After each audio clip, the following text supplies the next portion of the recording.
कृपया मंचम् अलङ्कुर्वन्तु।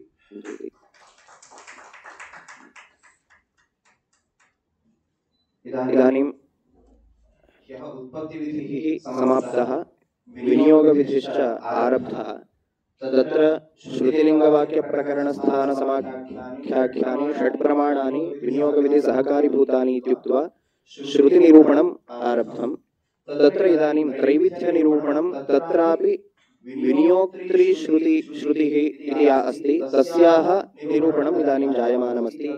तत्रापि अरुणया पिङ्गाक्ष्या एकहायन्या सोमं क्रीणाति इत्यत्र अरुणया इति तृतीया श्रुता, अतः आरुण्यस्य क्रयाङ्गत्वं वक्तव्यं, तत् कथम् इति विचारः इदानीं चलति।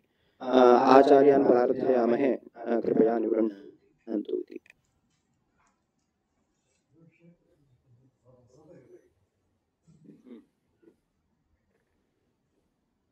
श्री गुरुभ्यो नमः।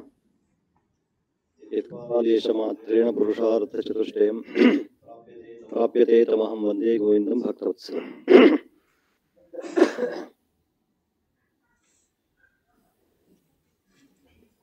आरुण्यस्यापि क्रयाङ्गत्वं तृतीया श्रुत्या।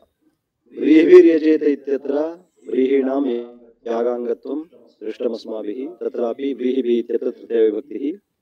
साक्षात् यद्यपि यागे व्रीहीणां विनियोगः नास्ति, यागे साक्षात् विनियोगः कस्य भवति? पुरोडाशस्य भवति, परन्तु पुरोडाशस्य प्रकृतिः भवति व्रीहि, तस्मात् तद्द्वारा यागाङ्गत्वम् उपपद्यते इति निरूपितम्।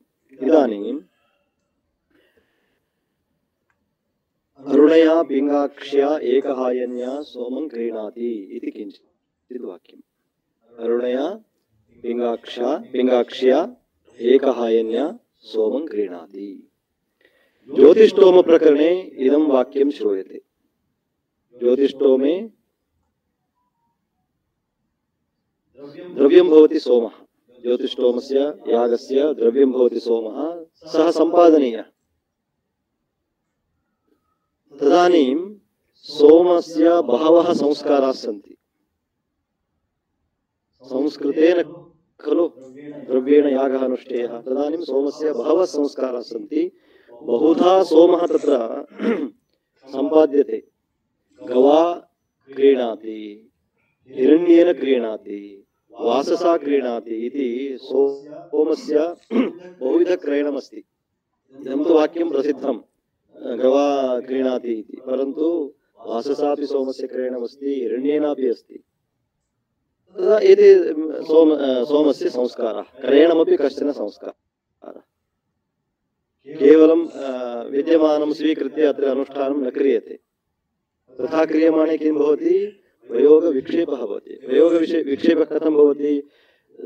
तादृशं सामर्थ्यं तस्य न भवति, यादृशं सामर्थ्यं संस्कारेण जायते।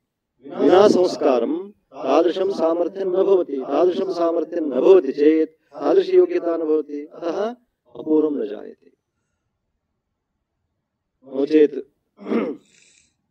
तत्र दध्नेन्द्रियकामस्य जुहुयात् इति उच्यते खलु।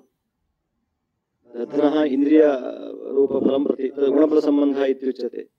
होमाश्रितेन दध्नः इति तत्र उच्यते। यद्यपि अयं विचारः नूतनः अस्ति।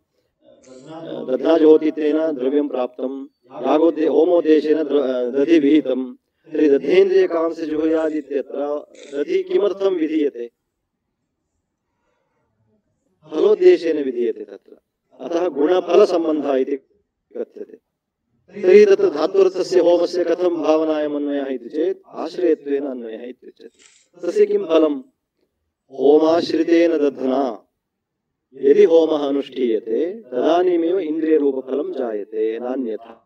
अतः होमस्य आश्रयत्वेन तस्य लाभः इति चेत् उदासीनस्य दध्नः तादृशं फलजनकत्वं नास्ति।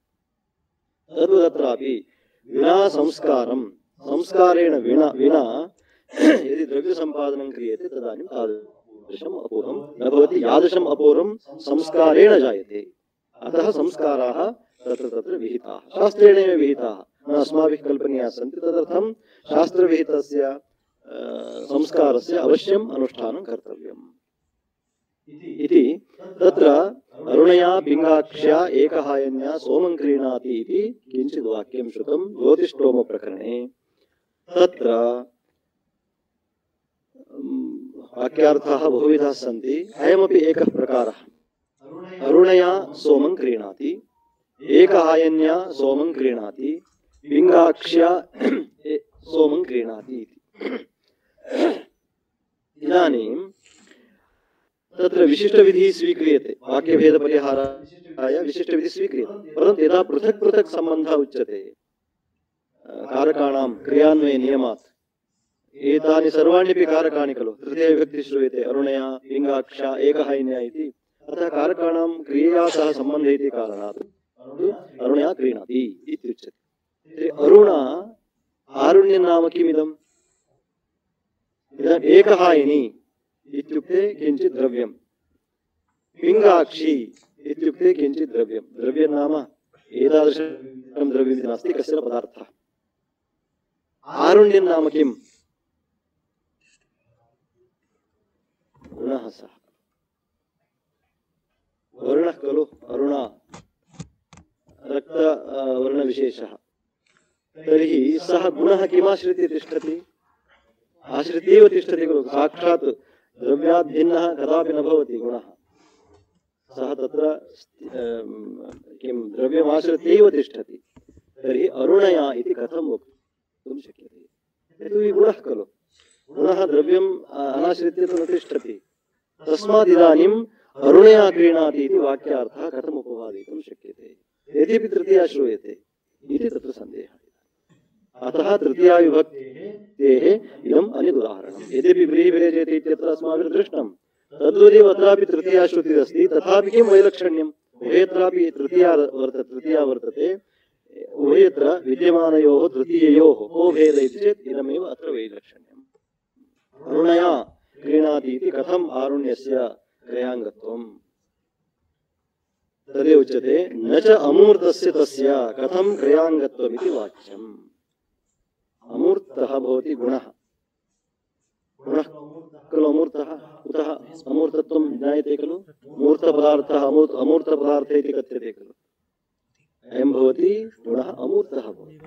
तस्य कथं क्रयाङ्गत्वम्? इदानीं गुणं दृष्ट्वा केवलं गुणं दत्वा सोमः क्रेतुं शक्यो वा? अतः गुणाश्रितं द्रव्यमेव दत्वा खलु अस्माभिः सोमः क्रेतव्यः। तर्हि कथम् इति तत्र कश्चन आक्षेपः। तम् आक्षेपं परिहरति न च अमूर्तस्य तस्य कथं यागाङ्गत्वमिति वाच्यम्। तथापि अत्र अस्माभिः सम्बन्धः उच्यते एकहायने रूप द्रव्यपरिच्छेदद्वारा तदुपपत्तेः। इदानीं सः यः गुणः तद्यद् आरुण्यं तद् द्रव्यपरिच्छेदद्वारा, द्रव्यद्वारा, द्रव्यं किं भवति? गौः भवति। अतः तादृशी गौः अस्माभिः इदानीं स्वीकर्तव्या या विशिष्टा भवति, तद्वारा किं भवति? क्रयणं भवति। अतः अत्रापि तृतीयायाः क्रयाङ्गत्वं सिद्ध्यति। तृतीयाविभक्तेः क्रयाङ्गत्वं सिद्ध्यति। साक्षात् यद्यपि योग्यता नास्ति तथापि द्रव्यपरिच्छेदद्वारा। अवगतम्? अतः आरुण्यस्यापि क्रयाङ्गत्वं सिद्ध्यति। तृतीया विभक्तिः एतावता अवसिता। व्रीहीन् प्रोक्षति इत्यत्र प्रोक्षणस्य व्रीह्यङ्गत्वं द्वितीया श्रुत्या। व्रीहीन् प्रोक्षति, पूर्वमेव इदं वाक्यम् अस्माभिः श्रुतम्। व्रीह्युद्देशेन किं विधीयते? प्रोक्षणं विधीयते। अतः अनयोर्मध्ये कश्चन सम्बन्धः। अतः इदानीं तादृशसम्बन्धः द्वितीयया अवगम्यते। व्रीहीन् व्रीह्युद्देशेन प्रोक्षणं विधीयते। प्रोक्षणं किमर्थम्?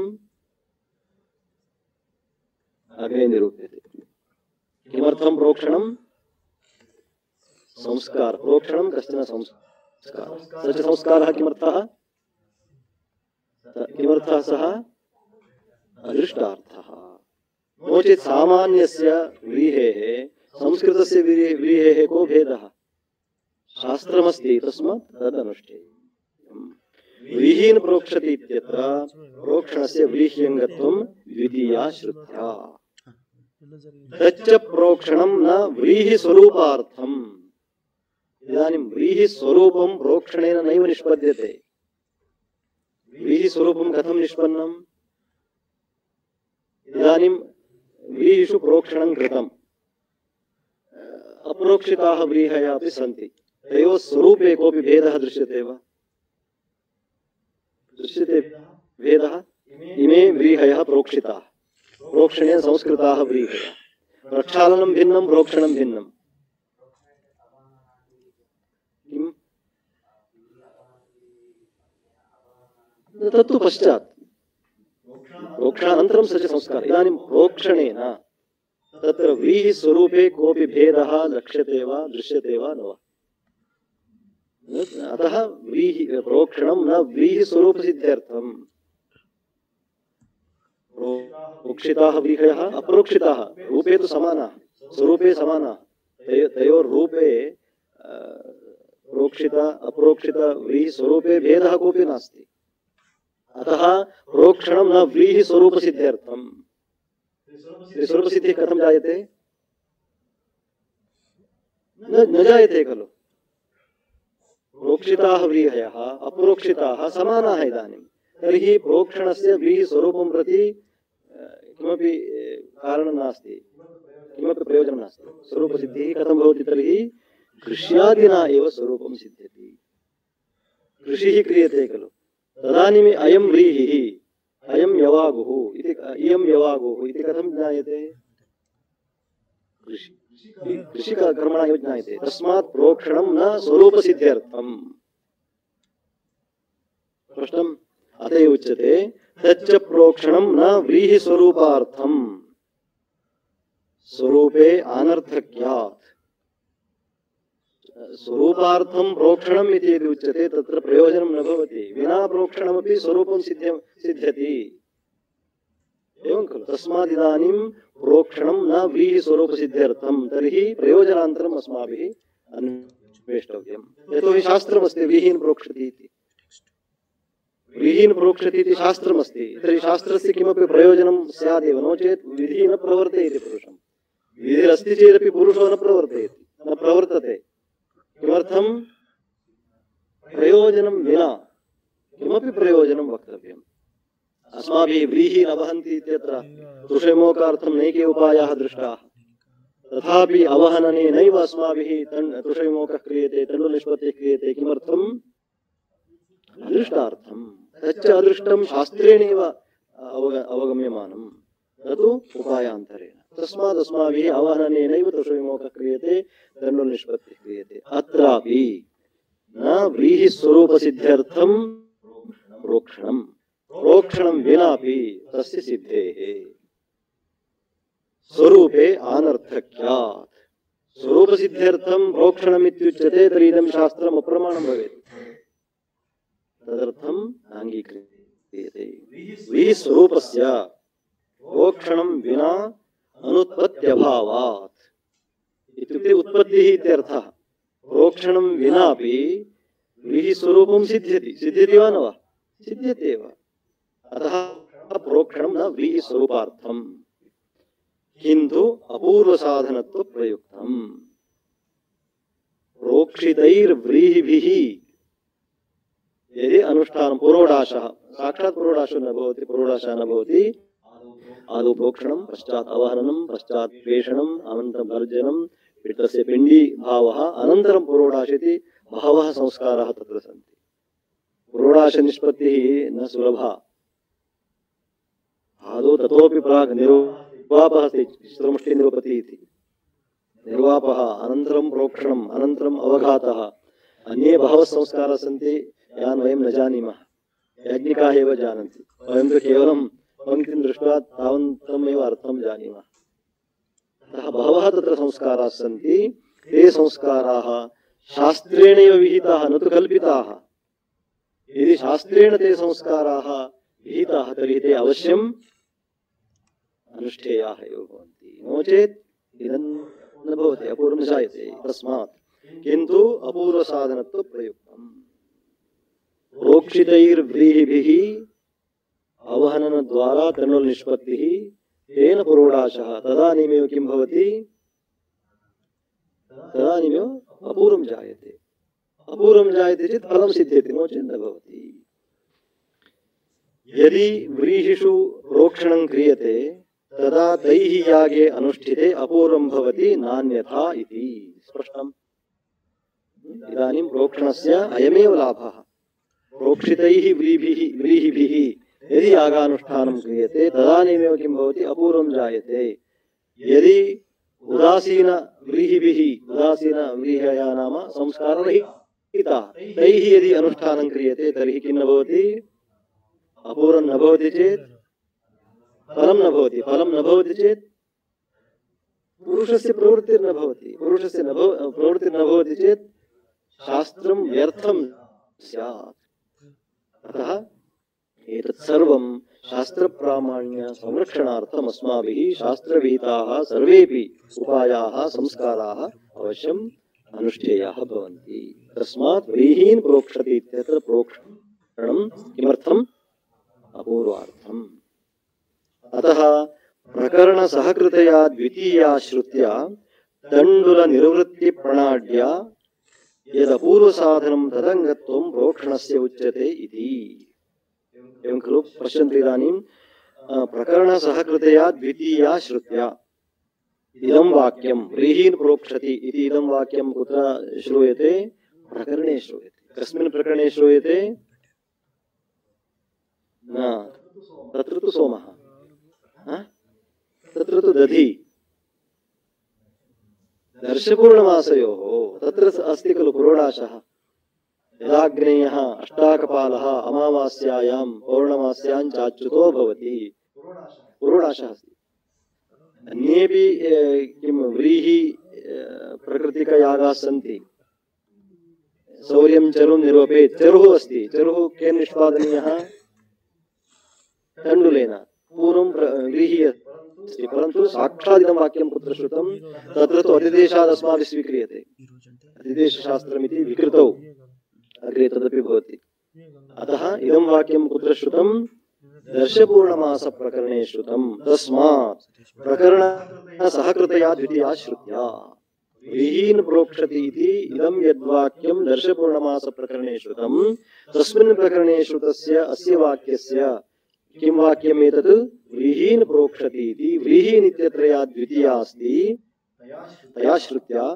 तण्डुलनिर्वृत्तिप्रणाढ्या तण्डुलस्य उत्पत्तिः कथं कर्तव्या तण्डुलनिष्पत्तेः काचन प्रणाली वर्तते कथं सा प्रणाली अस्माभिः आश्रयणीया तण्डुलनिष्पत्तिः बहुभिः उपायैः भवति तत्र शास्त्रीया प्रणाली का भवति अवहननं तदर्थमेव उच्यते अतः व्रीहीन् प्रोक्षति इति शास्त्रेण संस्कारः कृतः अनन्तरं यदृच्छया तण्डुलनिष्पत्तिः क्रियते इति चेत् न भवति अवहननपुरस्सरम् अनन्तरं शास्त्रेण विहित पद्धत्या एव किं कर्तव्यम्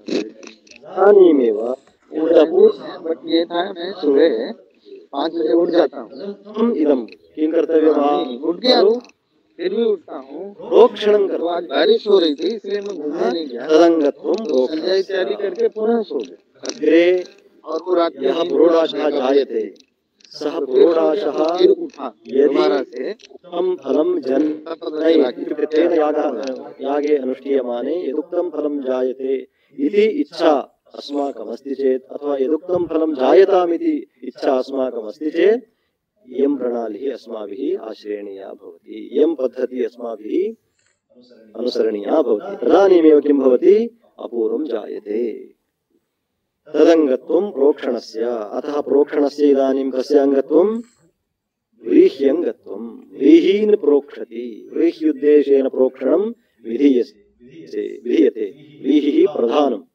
व्रीहयः प्रधानाः तदुद्देशेन किं विधीयते प्रोक्षणम् इदं कथम् अवगम्यते व्रीह्युद्देशेन प्रोक्षणं विधीयतामिति द्वितीया श्रुत्या स्पष्टम् एवं सर्वेषु अपि अङ्गेषु अपूर्वप्रयुक्तत्वं वेदितव्यं यत्र यत्र संस्काराः विहिताः अत्र तु इदम् एकम् उदाहरणं एवं व्रीहि न वहन्ति इत्यत्रापि अवहननं तस्य अङ्गं व्रीहि न वहन्ति व्रीहिशेन खलु अवहननं विद्यते तत्रापि सर्वेषु अङ्गेषु तत्तत् अपूर्व प्रयुक्तत्वं वेदितव्यं तदानीमेव किं भवति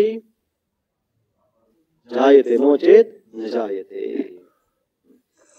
अवगतम् द्वितीयाश्रुतेः इदम् अन्यदुदाहरणम् एवम् इमाम् अगर्भणन् रशनामृतस्य इत्यश्वाभिधानी मादत्ते इत्यत्रापि द्वितीयाश्रुत्या मन्त्रस्य अश्वाभिधान्यङ्गत्वम् अभिधानी इत्यस्य ज्ञायते रशना इत्यर्थः रशना रज्जुः चयन प्रकरणे इदं वाक्यं श्रूयते चयनं ज्ञायते खलु तत्र इष्टकाः अपेक्षन्ते तत्र इष्टकाः अपेक्षन्ते इष्टकानिर्माणं केन भवति मृत्तिकया भवति मृत्तिका तु तत्र न भवति अतः निर्दिष्टः कश्चन प्रदेशः तदर्थं भवति तत्र अयं गच्छति अश्वः गर्धवश्च तत्र अश्वः तस्मिन् देशे परिभ्रमति अनन्तरं तत्रत्यां मृत्तिकां स्वीकृत्य तस्य उपरि आरोपयति ततः आगत्य ततः तया मृत्तिकया किं क्रियते इष्टिकाः निर्मीयन्ते अयम् एकः संस्कारः अतः इदानीं तत्र गच्छति कुत्र गच्छति एतौ गृहीत्वा तत्र गच्छति तत्र किमस्ति इमाम् अगर्भणं रशनामृतस्य मन्त्रमुच्चारयन् इति इत्यस्ति खलु इदं प्रतीकधारणम् इति कथ्यते तावत्पर्यन्तं मन्त्रभागः इत्यश्वाभिधानी अश्वाभिधानी मादत्ते इति विधिः एवम् इति एकं पदमस्ति खलु तावत्पर्य इति मन्त्रमुच्चारयन् समग्रः सः मन्त्रः भवति तमुच्चारयन् किं करोति सः स्वीकरोति इति इत्यत्रापि द्वितीयाश्रुत्या मन्त्रस्य अश्वाभिधान अभिधान्यङ्गत्वम् अयं मन्त्रः तस्य अङ्गम्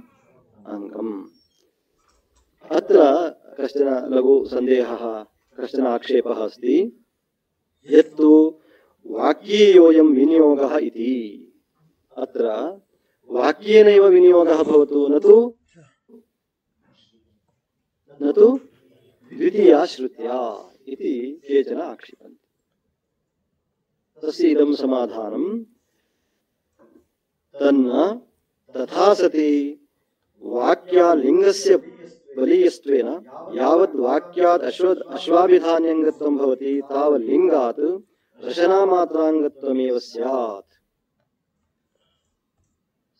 एतत् इमाम् अगर्भणं रशनामृतस्य इत्यश्वाभिधानीमादत्ते इति समग्रोऽयं यः मन्त्रः भवति अत्र समग्रः यः अर्थः भवति वाक्येनैव भवतु न तु श्रुत्या इति कश्चन आक्षेपः एवं यदि वाक्येन विनियोगः अत्र स्वीक्रियते तर्हि वाक्यापेक्षया अन्यत् प्रमाणमस्ति प्रबलं लिङ्गं प्रबलमस्ति तस्मात् किं भवति रशना कस्य रशना इति निश्चयः कर्तुं न शक्यते रशना सामान्यं लिङ्गेन अभिधीयते कुतः इमाम् अगर्भणं रशनामृतस्य इत्यस्ति कस्य रशना इदानीं इत्यश्वाभिधानीमादत्ते तु पश्चादस्ति समग्रः खलु कश्चन अर्थः स्वीकर्तव्यः तर्हि इदानीं रशना इति रशना सामान्यमेव बोध्यते रशना सामान्यं केन बोध्यते लिङ्गेन बोध्यते न तु अश्वरशना अश्वरशना इति यदि उच्यते वाक्येन ततः पूर्वमेव लिङ्गेन किमुच्यते रसना सामान्यस्य तत्र प्रकाश्यते इति कारणात् विशिष्य अश्वरशनायाः ग्रहणं कर्तुं न शक्यते अस्य उदाहरणम् अग्रे पुनः लिङ्गनिरूपणावसरे भवति सामान्यतः इमं दृष्टान्तं प्रदर्श्य सः समर्थयति वाक्यापेक्षया लिङ्गं कथं प्रबलं लिङ्गया श्रुतिः कथं प्रबला इति इदानीं श्रुत्या यदि अस्माभिः स्वीक्रियते तर्हि द्वितीया श्रुतिरस्ति खलु द्वितीया श्रुतिः कस्य अङ्गत्वं बोधयति अश्वरशनायाः अङ्गत्वम् अस्य मन्त्रस्य बोधयति इति कृत्वा अश्वरशनायाः एव ग्रहणं सिद्ध्यति अतः न वाक्याद्विनियोगः यदि वाक्यादि विनियोगः स्वीक्रियते ततः प्रबलं प्रमाणं भवति लिंगं तेन रचना सामान्यस्य ग्रहणं भवति यदि रचना सामान्यस्य ग्रहणं भवति तर्हि निश्चयः न भवति ततः बलीयसी भवति प्रबला भवति श्रुतिः तस्मात् श्रुत्या एव विनियोगः उचितः इति अत्र ग्रन्थकारः सम्मतिम् अस्मिन्नेव पक्षे दर्शयति तथा सति वाक्या लिंगस्यैव बलीयस्त्वेन यावद् वाक्यात् अश्वाभिधान्यङ्गत्वं भवति समग्रस्य खलु वाक्यस्य एकः अर्थः अस्माभिः स्वीक्रियते तदानीं कस्य अङ्गत्वम् उच्यते अश्वाभिधान्यङ्गत्वम् उच्यते वाक्येन यद्यपि अर्थः उभयत्रापि अश्वाभिधान्यः एव भवति श्रुत्या स्वीक्रियतां वाक्येन स्वीक्रियतां परन्तु वाक्येन स्वीक्रियमाणे ततः प्रबलेन प्रमाणेन रचना सामान्यस्य ग्रहणं भवति अंगांगीभावस्तु उभयत्रापि समानः भवति कुत्र वाक्येन विनियोगः स्वीक्रियतां श्रुत्या विनियोगः स्वीक्रियतां परन्तु वाक्येन विनियोगे स्वीक्रियमाणे अयं क्लेशः अस्ति अयं क्लेशो नाम वाक्यं बाधित्वा वाक्यं प्रबाध्य लिङ्गं प्रवर्तते तस्मात् अभीप्सितः अर्थः न सिद्ध्यति इष्टापत्तिः नैव जायते इष्टसिद्धिः न भवति इति कृत्वा वाक्येनैव विनियोगः अस्माभिः नैव स्वीक्रियते परिह्रियते तत्र उदाहरणं दत्तं लिंगस्य कथं वाक्यापेक्षया प्राबल्यं तदर्थम् उच्यते स्योनन्ते सदनं कृणोमि घृतस्य धारया सुषेवं कल्पयामि तस्मिन् सीद इत्यादि मन्त्राः अग्रे पुनः विवरीयन्ते इदानीं तावता इदं भवन्तः स्वीकुर्वन्तु वाक्यापेक्षया लिंगस्य प्राबल्यं तस्य उदाहरणम् इदं भवति स्योनन्ते सदनं कृणोमि घृतस्य धारया सुषेवं कल्पयामि इति तत्र वाक्येन यदि अर्थः स्वीक्रियते विविधः अर्थः वर्णनीयो भवति लिङ्गेन एकः अर्थः स्वीक्रियते तस्मात् वाक्यापेक्षया लिङ्गं प्रबलं कारणमिति हेतोः लिङ्गेनैव तत्र अस्य मन्त्रस्य सम्बन्धः अङ्गत्वं तत्र स्वीक्रियते स्योनन्ते सदनं कृणोमि इत्यस्यैव सदनाङ्गत्वम् श्रौतविनियोगपक्षे तु यावल्लिङ्गात् रचनामात्राङ्गत्वं सम्भवति रचना सामान्यं केन प्रमाणेन लिङ्गेन वाक्येन यदि विनियोगः स्वीक्रियते तदानीं वाक्यं बाधित्वा किं भवति लिङ्गं भवति तदानीं तस्य रचना इदानीं भवति रचना सामान्यं विशेषः न भवति यस्य कस्यचित् तावता श्रुत्या ऐन्द्रिया गार्हपत्यमुपतिष्ठते इदं वाक्यम् ऐन्द्रिया गार्हपत्यमुपतिष्ठते इति इदं वाक्यं लिङ्गापेक्षया श्रुतेः प्राबल्यं निरूपयति लिङ्गापेक्षया श्रुतिः प्रबला इत्यत्र उदाहरणम् इदम् अस्माभिः निरूप्यते कुत्र ऐन्द्रिया गार्हपत्यमुपतिष्ठते पुनः अग्रेपि श्रुतेः लिङ्गादिभ्यः प्राबल्यनिरूपणावसरे इदं पुनः तत्र भवति ऐन्द्रिया गार्हपत्यमुपतिष्ठते ऐन्द्रिया का विभक्तिः तृतीया विभक्तिः ऐन्द्री का ऐन्द्री इंद्रसंबंधिनी काचन ऋक् इत्यर्थः इंद्रसंबंधिनी काचन ऋक् कश्चन मन्त्रः तर्हि अयं मन्त्रः कां देवतां प्रकाशयति इंद्रं प्रकाशयति कदा सामर्थ्यम् आश्रित्य यदि विचारः क्रियते लिङ्गप्रमाणेन यदि अस्याः अर्थः अस्माभिः स्वीक्रियते तर्हि कां देवतां प्रकाशयति इयं ऋक् तर्हि ऐन्द्रिया इन्द्रमुपतिष्ठते इति अस्माभिः कल्पनीयं भवति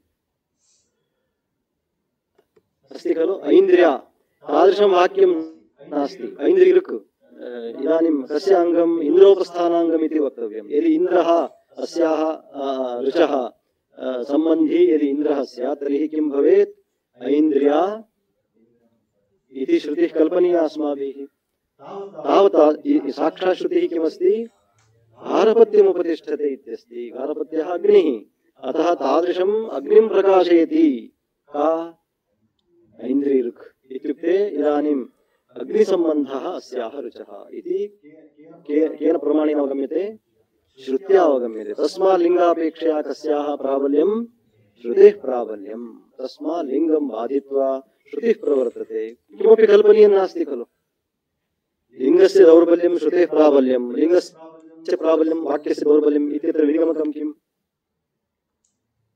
प्रमाणानि तु सर्वाणि, तर्हि लिंगापेक्षया श्रुतिः प्रबला, वाक्यापेक्षया लिंगं प्रबलम्, अयं निर्णयः कथं क्रियते अस्माभिः? कथं? सम्यक् उच्यताम्। वेदवाक्यं नास्ति खलु। लिंगस्य इदानीं प्राबल्यं वक्तव्यं चेत् किं कर्तव्यं भवति? लिंगं तु साक्षात् न विनियोजकम्। श्रुति सम्यक्, श्रुतिरेव विनियोजिका भवति। लिंगेन अर्थनिर्णये कृते पश्चात् विनियोजिका भवति श्रुतिरेव। अतः श्रुतिः कल्पनीया भवति अस्माभिः। पश्यन्तु इदानीम् ऐन्द्रिया इन्द्रमुपतिष्ठते इति श्रुतिः अस्माभिः कल्पिता, एतादृशं वाक्यं कल्पितम्। अतः कल्पितं वाक्यं प्रबलं वा क्लृप्तं वाक्यं प्रबलं वा? क्लृप्तं प्रबलं। तस्मात् यावत् अतएव योगाद्रूढिर्बलीयसी इति कथ्यते। अयं न्यायस्तु प्रसिद्धः खलु, योगाद्रूढिर्बलीयसी। कथं योगापेक्षया रूढेः प्राबल्यम् अवगम्यते? कुतः? रूढिः शीघ्रोपस्थितिका भवति, योगः विलम्बोपस्थितिकः। यावत्पर्यन्तम् अस्य शब्दस्य कः अर्थः इति अस्माभिः कल्पना कर्तव्या व्युत्पत्त्या, तावत्पर्यन्तं सिद्धः अर्थः झटिति बुद्धिमधिरोहति। तस्मात् शीघ्रोपस्थितिकत्वात् रूढेः प्राबल्यं, विलम्बोपस्थितिकत्वात् योगस्य दौर्बल्यम्। यत्र रूढिर्नास्ति तत्र अवश्यं योगः अङ्गीकर्तव्यः, यतोहि तादृशं शीघ्रं बुद्धिं कोऽपि नाधिरोहति। अतः योगाद् रूढिर्बलीयसी। अत्रापि लिंगं रूढिः इति कथ्यते, सामर्थ्यं रूढिरेव इति अग्रे निरूप्यते। अतः इदानीं यावत्पर्यन्तं लिंगेन श्रुतिः कल्प्यते पश्चात् विनियोगः उच्यते, ततः पूर्वं क्लृप्तया श्रुत्या विनियोगः उच्यते इति कृत्वा लिंगापेक्षया श्रुतेः प्राबल्यम्। वाक्यमपि तथा न भवति। वाक्यम् आदौ कञ्चन अर्थं प्रकाशयति, अनन्तरं लिंगेन सामर्थ्यं निश्चीयते। अग्रे निरूप्यते। इदानीं यस्य पर्णमयी जुहोर्भवति इत्यादिषु पर्णतायाः जुह्वङ्गत्वं वा जुह्वाः पर्णताङ्गत्वं वा? कुतः विनिगमकं किम्? उभयतापि भवति खलु। अर्थवादस्तु उभयत्रापि किं प्रयोजकः? पर्णताः जुह्वङ्गत्वे सामर्थ्यमस्ति, जुह्वाः पर्णताङ्गत्वे सामर्थ्यं नास्ति। तस्मात् सामर्थ्यं पर्यालोच्यैव अस्माभिः अर्थः निर्णीयते। अतः वाक्यं किं कल्पयति? लिंगम्, अनन्तरं लिंग पश्चात् श्रुतिः कल्प्यते। अतः साक्षात् वाक्येन श्रुतिकल्पनं न क्रियते अस्माभिः। साक्षात् वाक्येन श्रुतिं कल्पयित्वा विनियोगः नोच्यते। वाक्यात् लिंगं, लिंगात् श्रुतिः। अतः अयं क्रमः अनुसरणीयः भवति। अतः ऐन्द्रिया गार्हपत्यमुपतिष्ठते इत्यत्र तृतीया श्रुत्या ऐन्द्रिया ऋचः गार्हपत्योपस्थानाङ्गत्ववत् अश्वाभिधान्यां विनियोगः क्रियते इति युक्तं मन्त्रस्य अश्वाभिधान्यङ्गत्वम्। केन अश्वाभिधान्यङ्गत्वं? केन प्रमाणेन? द्वितीया श्रुत्या। यदि द्वितीया श्रुतिः नाश्रीयते, वाक्येन विनियोगः स्वीक्रियते, तर्हि किं भवेत्? सामान्यं स्यात्। केन प्रमाणेन? लिंगप्रमाणेन। तत्तु नेष्टम्। अतः अभीष्टं साधयितुम्, इष्टं निर्वर्तयितुम् अस्माभिः श्रुत्या एव अत्र विनियोगः स्वीक्रियते। तस्मात् द्वितीया श्रुतिः अत्र प्रमाणं भवति। तस्मात् श्रौतः एव अयं विनियोगः न तु वाक्यीयः। वाक्यादत्र विनियोगः न स्वीक्रियते। इदानीं द्वितीया श्रुतिः अवसिता।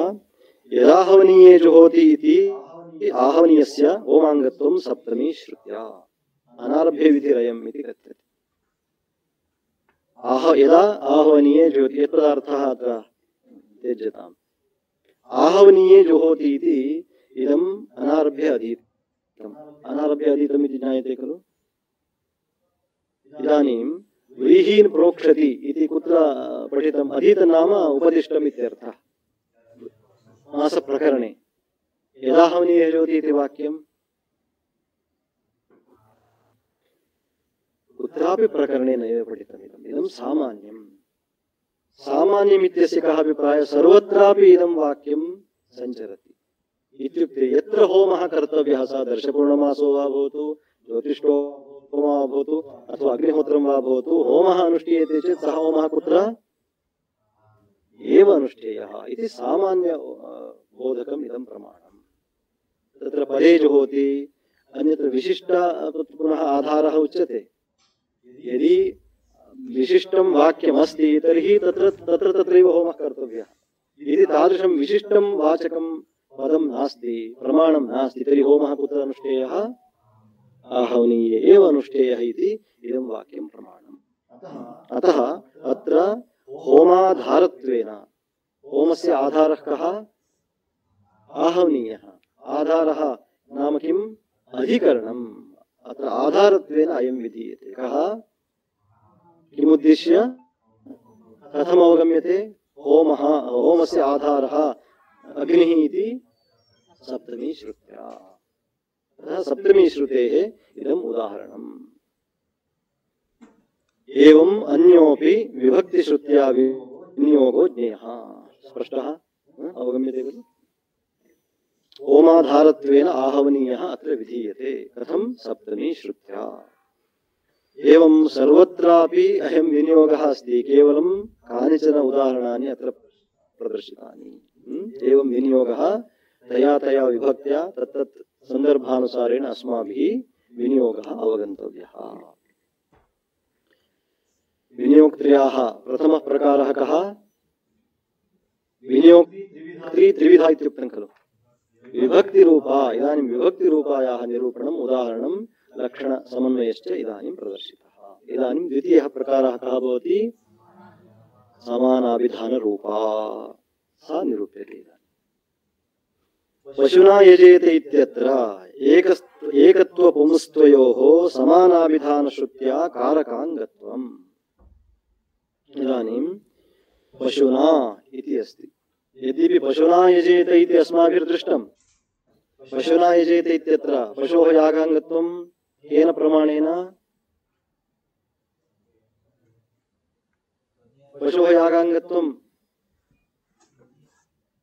का श्रुतिः तत्र का श्रुतिः प्रमाणं तृतीया श्रुतिः विभक्तिरूपा श्रुतिः सा व्रीहिः यजेते इत्यत्र यथा अस्ति तद्वदेव पशुना यजेते इत्यत्र पशोः यागाङ्गत्वं तृतीया श्रुत्या पशुः यागाङ्गम् इत्यत्र प्रमाणं विभक्तिश्रुतिरेव परन्तु इदानीम् अस्माभिः इतोपि अन्ततो गत्वा विचारः क्रियते पशुना इत्यत्र विचारः क्रियते पशुः इति प्रातिपदिकं पशु इति प्रातिपदिकं कः प्रत्ययः हा प्रत्ययः प्रत्यये इदानीं त्रयः अंशाः दृश्यन्ते प्रत्यये त्रयः अंशाः पूर्वम् अस्माभिर्दृष्टं खलु यजेते इत्यत्र अस्ति अंशद्वयं यजि धातुः तप्रत्ययश्च प्रत्ययेपि अस्ति अंशद्वयम् आख्यातत्वं लिङ्त्वं च इति दृष्टं खलु तद्वदत्रापि इदानीं विवेचनं कर्तव्यं पशुना इत्यत्र प्रकृतिः प्रत्ययः इति प्रत्ययः इदानीं तत्र त्रिभिः अंशैः अथवा प्रत्ययः त्रीन् अंशान् तत्र अभिधत्ते के त्रयः अंशाः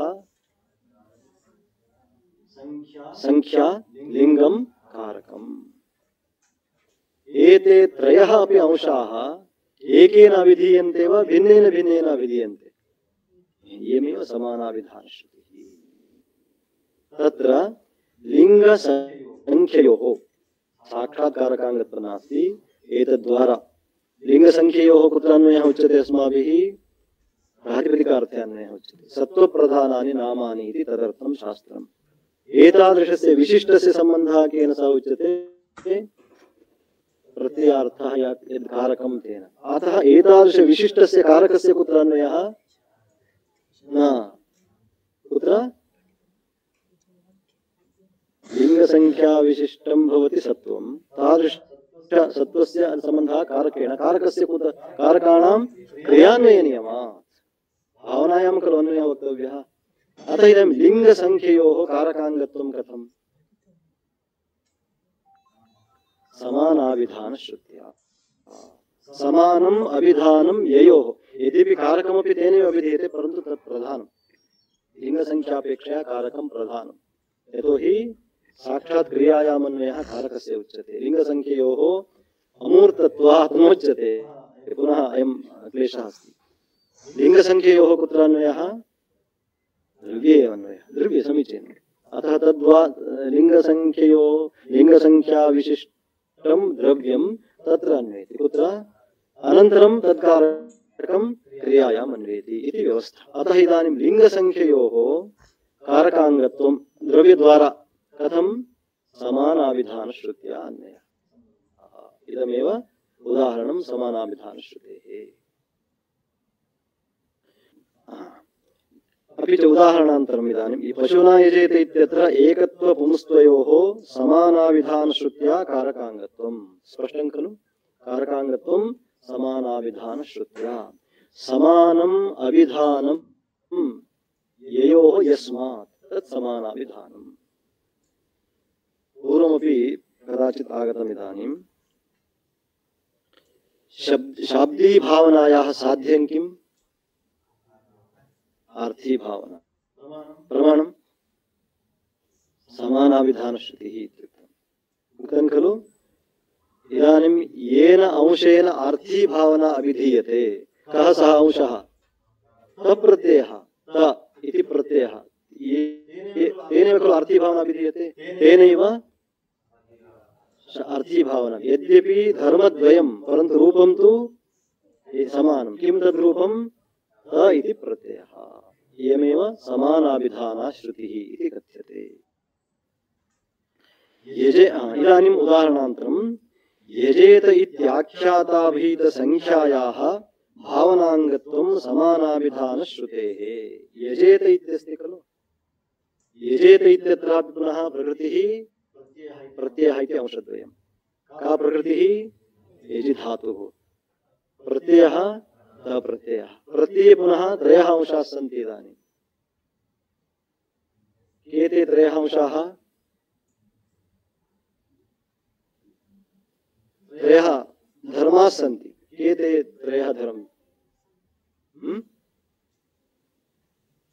त्रयः धर्म सम्यक् उच्यताम् कालः क्वचित् अवगम्यते इदानीं यजति इति लट् लकारश्चेत् कालः अवगम्यते लिङ् चेत् यजेति इति लेट् खलु कालस्तु न अवगम्यते वर्तमाने लट् वर्तमान लट् लकारश्चेत् कालः अवगम्यते अतः त इति प्रत्ययस्य त्रयः धर्माः के भवन्ति अर्थी भावना शाब्दी भावना अन्यत् किं संख्या प्रत्ययेनैव खलु संख्या अवगम्यते एते धर्माः इदानीम् एकेनैव अभिधीयन्ते प्रत्ययेनैव खलु अभिधीयन्ते एते धर्माः अतः इदानीं तत्र सम्बन्धः अस्माभिः द्रष्टव्यः यजेत इत्याख्याताभिहिता संख्यायाः संख्या विधीयते वा न वा प्रत्ययेन अभिधीयते भावनाङ्गत्वं समानाभिधानश्रुतेः भावनाङ्गं भवति तद् भावनाङ्गं कथमिति अग्रे निरूप्यते एकपदश्रुत्या इदानीं समानाभिधानश्रुतिः निरूपिता एकपदश्रुतिः समानपदश्रुतिः समानपदश्रुत्या यागाङ्गत्वं संख्या कथं यागाङ्गं भवति एकपदश्रुत्या वा अथवा समानाभिधानश्रुत्या वा संख्या यागाङ्गं समानाभिधानश्रुत्या वा एकपदश्रुत्या एकपदश्रुत्या इदानीं संख्यायाः अभिधानं केन भवति यागस्य अभिधानं धातुना भवति अतः इदानीम् अभिधानं समानं वा भिन्नं संख्यायाः यागस्य भिन्नं तस् पदम् एकं वा अनेकम् अतः एकपदम् अत्र एकपदश्रुतिः अत्र प्रमाणम् अतः इदानीं संख्या यागाङ्गं तस्मादेव यजेते इत्यत्र कति यजमानाः एक एव यजमानः कुतः संख्या यागाङ्गं भवति कति संख्या श्रूयते अत्र तस्मात् कति यागं कर्तुं प्रभवन्ति कथं यागाङ्गं भवति तर्हि कथं तत् इति निरूप्यते इदानीम् एकपदश्रुत्या यागाङ्गं का संख्या समानाभिधानश्रुत्या भावनांगम अवगम्यते खलु समानाभिधानश्रुत्या भावनांगम एकपदश्रुत्या यागांगम तर्हि संख्या मूर्ता वा अमूर्ता तर्हि कथं यागांगत्वम् इत्याक्षेपः महान् विचारः कश्चन प्रवर्तते इतः परम् एकपदश्रुत्या यागांगम न च अमूर्तायाः तस्याः कथं यागांगत्वमिति वाच्यम् सा अमूर्ता अमूर्तायाः संख्यायाः यागांगत्वं कथम् अन्यैः वक्तुं न शक्यते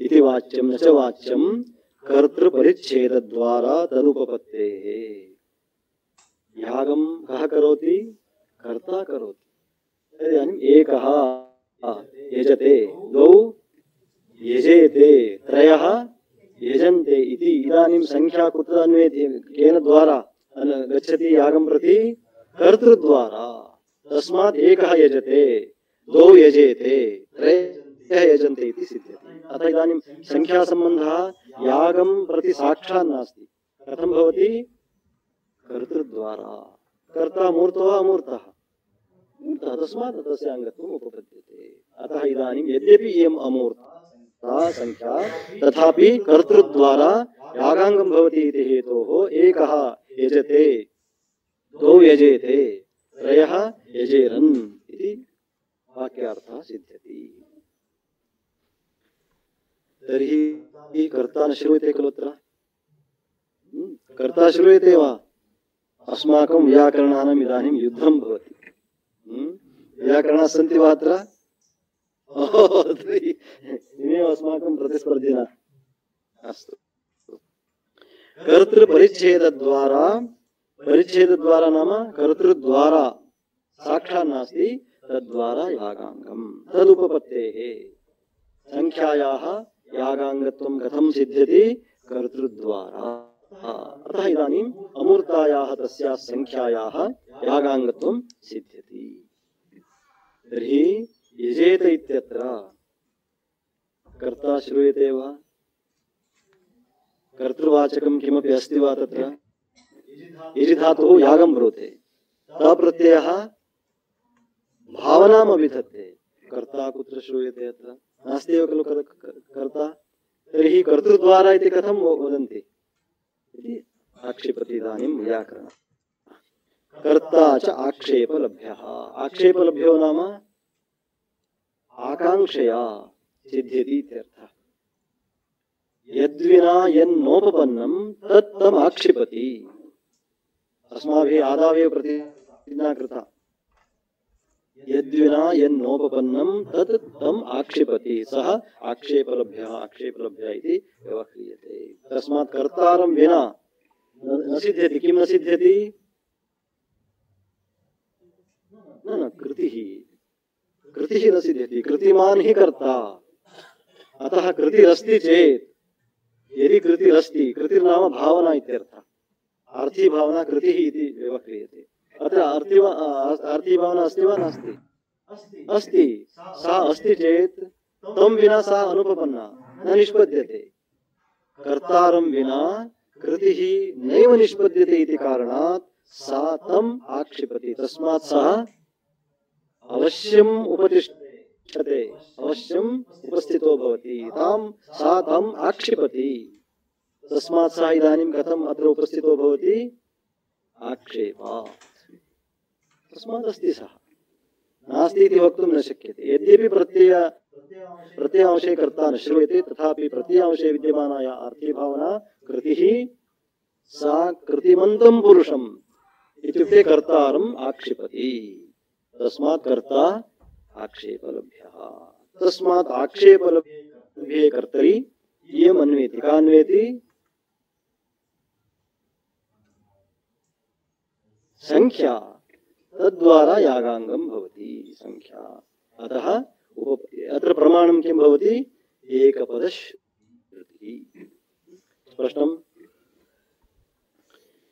तत्र आक्षेपलभ्यः इति कथं भवद्भिः वक्तुं शक्यते तन्निरूप्यते आख्यातेन हि भावना उच्यते त इति प्रत्ययः अस्ति खलु तत्र आख्यातेन भावना विधीयते सा च कर्तारं विना अनुपपन्ना तम आक्षिपति कर्तारं विना अनुपपन्ना सा अवश्यं तम आक्षिपति कम आक्षिपति कर्तारं आक्षिपति तस्मात् कर्ता आक्षेपलभ्यः तद्वारा संख्यायाः यागांगत्वं सिद्ध्यति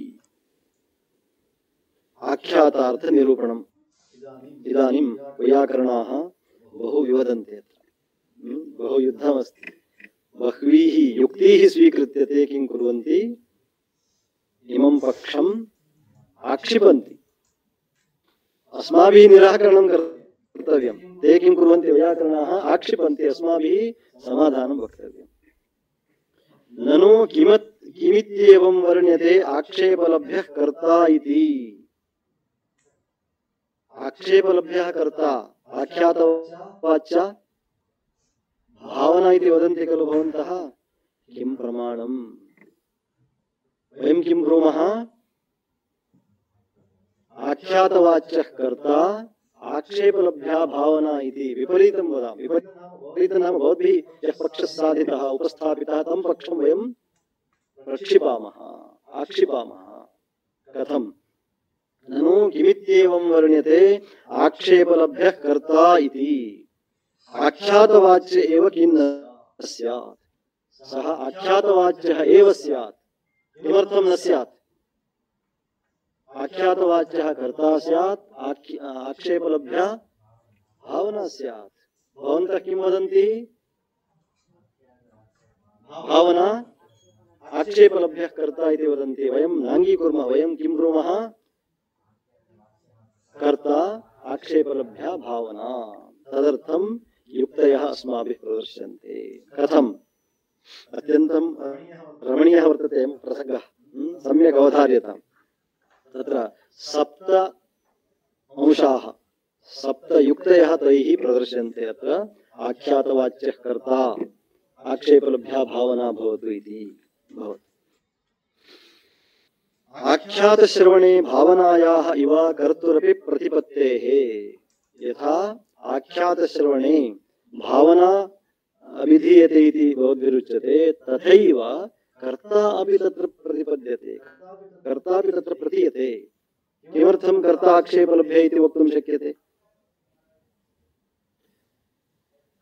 अवगतं खलु यथा भावना आख्यातवाच्या भवति तथैव आख्यातवाच्यः कः भवितुमर्हति कर्ता कथं कर्तृप्रयोगः अयं देवदत्तः पचति पचति इत्यनेन सामान्याधिकरणे वक्तुं चेत् तत्र कः स्यात् आख्यातवाच्यः कर्ता एव स्यात् तदानीं देवदत्तः पचति इति सामान्याधिकरणं सिद्ध्यति अतः आख्यातवाच्यः भावना वा कर्ता एव स्यात् न च भावनयैव आक्षेपसम्भवे किमिति तद्वाचकत्वं कल्पनीयमिति साम्प्रतं भावनया एव सः आक्षिप्यते कः इदानीं तदुपरि मीमांसा शङ्काम् उद्भाव्य सः वदति भावनया सः आक्षिप्यते किमर्थं सः अत्र आख्यातवाच्यः इति वक्तव्यम् इति मीमांसकस्य यन्मतं तत् किमर्थं स्वीकर्तव्यं नैव स्वीकर्तव्यं कुतः आख्यातवाच्यः कर्ता एव भवितुमर्हति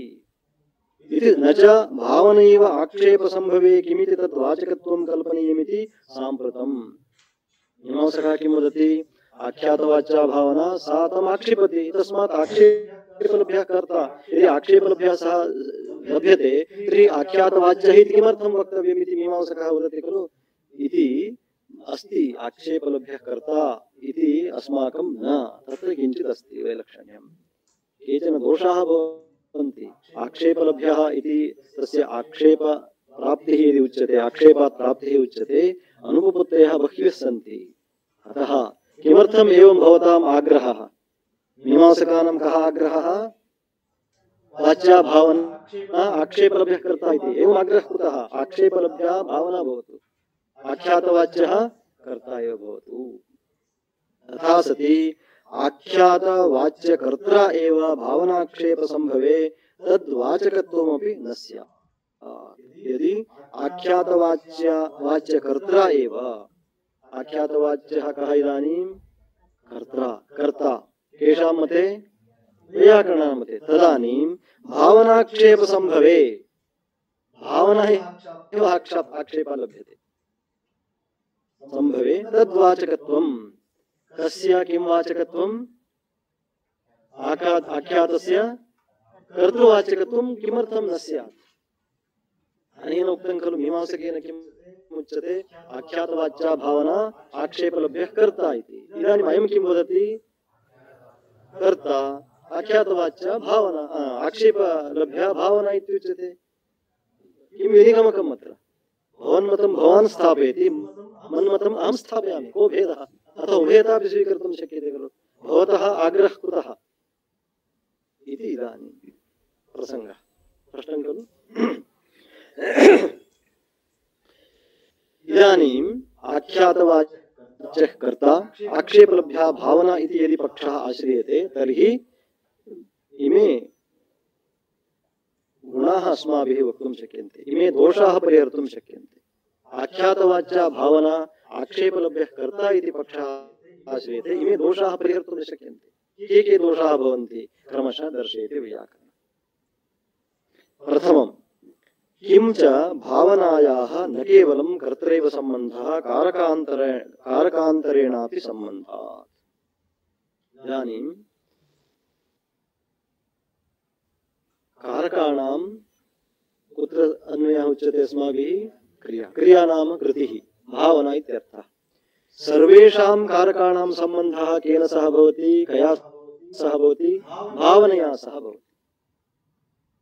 भवति खलु अतः इदानीं भावनायाः सम्बन्धः सर्वैः कारकैः यदि अस्ति तर्हि कर्तारमेव आक्षिपति इति भवन्तः कथं वक्तुं प्रभवन्ति अन्यत् कारकमपि आक्षिपेत् खलु अतः आक्षेपलभ्यः कर्ता इति यदि उच्यते कर्तापि कर्तृकारकं तद्वत् अन्यान्यपि बहूनि कारकाणि सन्ति कर्तारमेव नियमेन आक्षेपति इति कथं वदन्ति कर्मकारकमपि आक्षेपेत् खलु करणकारकमपि आक्षेपेत् का भावना कुतः सर्वैः कारकैः सह तस्याः सम्बन्धः अस्ति कथं कर्तारमेव आक्षिपति परन्तु कर्तृसम्बन्धः केवलं केन सह भवति भावनया सह अतः सः काम् आक्षिपति भावनामेव आक्षिपति अतः आक्षेपलभ्या भावना इति स्वीक्रियमाणे भावनामेव आक्षिपति इति भावनायाः आक्षेपलभ्यत्वं लघुभूतं सुकरं सौलभ्येन सौविध्येन लभ्यते परन्तु कर्ता आक्षेपलभ्य इति पक्षः आश्रियते तर्हि तथा सौकर्यं नास्ति अन्यदपि कारकम् आक्षिपेत् कुतः भावनायाः अन्यैरपि कारकैः सह सम्बन्धः तथा एव वर्तते यथा कर्ता सह वर्तते तस्मात् कारकान्तरमपि आक्षिपेत् भावना एको दोषः अवगतः खलु अंशः किञ्च भावनायाः न केवलं कर्तृैव सम्बन्धः कारकान्तरेणापि सम्बन्धात् अतः सा न झटिति कर्तारम् एव आक्षिपेत् विशेषाभावात् कर्तरि को विशेषः कर्तापि किञ्चित् कारकम् अन्यान्यपि कारकाणि सन्ति तस्मात् भावना तमेव कथम् आक्षिपेत् किञ्चित् वैलक्षण्यं किञ्चित् वैशिष्ट्यम् अस्ति चेत् तमाक्षिपेत् सोऽपि किञ्चित् कारकं करणादीन्यपि कारकाणि कारकत्वेन सर्वे समानाः तस्मात् वैलक्षण्यम् अस्ति वा नास्ति कर्तरि नास्ति तस्मात् विशेषाभावात् कर्तारमेव आक्षिपति इति वक्तुं न शक्यते विशेषाभावात् कर्ता तु मत्पक्षे तु इत्युक्ते आख्यातवाच्यः कर्ता आक्षेपलभ्यः इति पक्षे तु कर्ता तु भावनया एव सम्बद्धः कर्ता केन सह सम्बद्धः भवति भावना केन सह सम्बद्धः भवति सर्वैः कारकैः सह भेदः अवगतः खलु यदि कर्ता आक्षिपति चेत् किम् आक्षिपति कर्ता यदि भावना आक्षिपति चेत् किम् आक्षिपति सर्व यत्किमपि कारकम् आक्षिपेत् नियमेन इदमेव आक्षिपेत् इत्यत्र विनिगमकं नास्ति तस्मात् इदानीम् आक्षेपलभ्यः कर्ता इति पक्षः उचितो वा आक्षेपलभ्यः भावना इति पक्षः उचितः भावना इति पक्षः उचितः अवगम्यते वैयाकरणमते कर्ता तु भावनयैव सम्बद्धः न कारकान्तरेण किमर्थं गुणानाञ्च पार्थत्वात् असम्बन्धः समत्वात् स्यात् इति न्यायः मीमांसकानामेव न्यायः न्यायमेव सः प्रदर्शयति कः वैयाकरणः कुतः कारकाणां क्रियैव सह सम्बन्धः इत्यत्र इदम् उदाहरणम् अयं न्यायः इदानीं पश्यन्तु बहवः गुणाः सन्ति गुणं गुणान्तरेण अन्वयति वा गुणं प्रधानेन अन्वयति कारकं कारकान्तरेण अन्वयति वा कारकं क्रिया सह अन्वयति अस्ति खलु भवन्तः जानन्ति एव कारकाणां क्रियान्वय नियमात् इति घण्टाघोषम् उद्घोषयन्ति न तु कारकं कारकान्तरेण अन्वयति ग्रामं कुठारेण इति अन्वयः न भवति खलु कुठारेण कुठारं कुठार इति अन्वयः भवति वा कुठारेण छिनत्ति कुठाराय छिनत्ति अतः कुठारं छिनत्ति इति वा क्रिया सैव अन्वयः वक्तव्यः अतः इदानीं कारकाणां बहूनि कारकाणि सन्ति इति कृत्वा परस्परं तेषाम् अन्वयः नास्ति तेषाम् अन्वयः कुत्र वक्तव्यः क्रियायां क्रिया नाम कृतिः कृतिर्नाम भावना तस्मात् इदानीं कर्ता केन सह साक्षात् सम्बन्धं प्राप्नोति भावना तस्मात् सः किम् आक्षिपति भावनामेव आक्षिपति इत्यत्र इदमेकं विनिगमकम् गुणानाञ्च पार्थत्वात् असम्बन्धः समत्वात् स्यात् इति न्यायात् न हि कारकं कारकान्तरेण अन्वयति कारकाणां क्रियान्वय नियमात् न हि कारकम् अन्येन सह सम्बन्धं प्राप्नोति परन्तु भावनया सहैव सम्बन्धं प्राप्नोति इति कृत्वा कर्ता केवलं कामाक्षिपति भावना तु कर्तारमेव आक्षिपति इति वक्तुं न शक्यते इति एको दोषः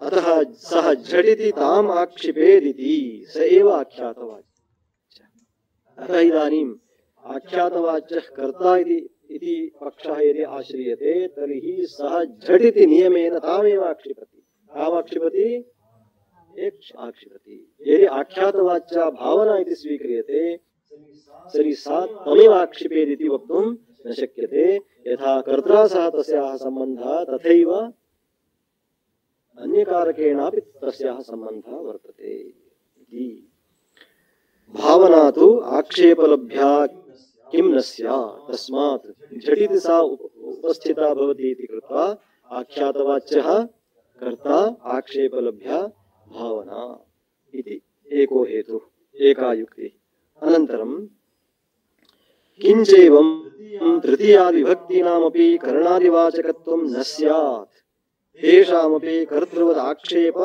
लाभ संभवात् इदानीम् आक्षेपाद्यता कर्ता लभ्यते तद्वत् कारकाणि करणादीनि लभ्यन्ते खलु इदानीम् अतः तद्वाचकं पदं नापेक्षितम् इदानीं करणादिवाचकं पदं नापेक्षितं कुतः नापेक्षितम् आक्षेपादेव लभ्यन्ते खलु अतः तद्विनापि इदानीं करणकारकं सिद्ध्येत् कुतः यथा कर्तारम् आक्षेपति तथैव इतराणि कारकाणि सा आक्षेपति भावना तस्मात् तृतीयादिविभक्तीनामपि करणादिवाचकत्वं न स्यात् कुतः तद्विनापि आक्षेपलाभसम्भवात्